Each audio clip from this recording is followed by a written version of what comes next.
The big year for British marque Aston Martin. Not only is Fernando Alonso consistently putting the brand's logo at the pointy end of the Formula One grid, but the company is also celebrating its 110th anniversary. What better way to party, then, than to launch a new Aston Martin DB? Especially as the famed DB moniker is itself 75 years old this year.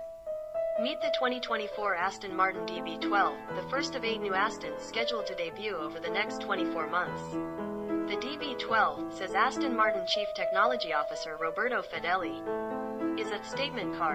And when you look at some of the headline numbers, it's hard to disagree. 671 horsepower, 0 to 60 miles per hour in 3.5 seconds, and a top speed of 202 miles per hour.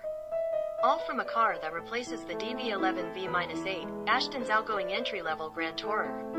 But dig a little deeper and we can perhaps forgive the team at Aston HQ excitedly proclaiming, "This is the world's first super tourer." Grand is not enough. There's a lot to unpack in the DB12.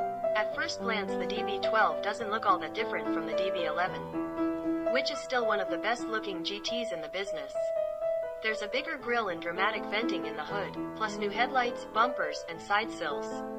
The rear end looks almost identical, but 80% of the car is new, insist Aston insiders. The DB12 delivers all the curbside Aston gorgeousness we expect. What's new is that the real money has this time been spent on performance and handling hardware, and on stuff that Aston Martin hasn't always done exceptionally well. The hardware. Let's start with the chassis. The DB12 is based on the DB11, with fundamentally the same structural hardpoints and powertrain. However, the bonded aluminum body structure is 7% stiffer overall, with the stiffness across the front strut towers increased by 140% to improve on-center feel from the electric steering system, which needs just 2.4 turns of the steering wheel to go from lock to lock. The suspension design and geometry are the same as that of the DB11. But the front track has been widened by 0.25 inch and the rear track pumped by 0.86 inch.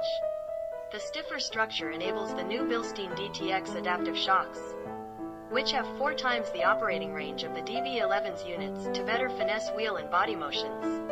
The 4.0-liter twin-turbo V8 under the hood is the same AMG designed, AMG-sourced engine that served so well in the DB11.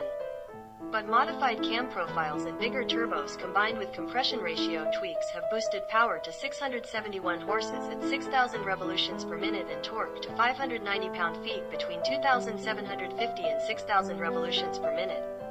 Increases of 34% and 18% respectively. This is the only engine option. There won't be a V12-powered DB12.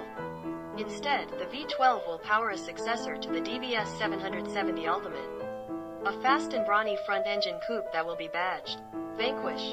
The DB12 engine drives the rear wheels through the familiar ZF 8-speed automatic used across the current mainstream Aston Martin range, although the transmission's electronic brain has been reprogrammed to improve response and shorten shift times.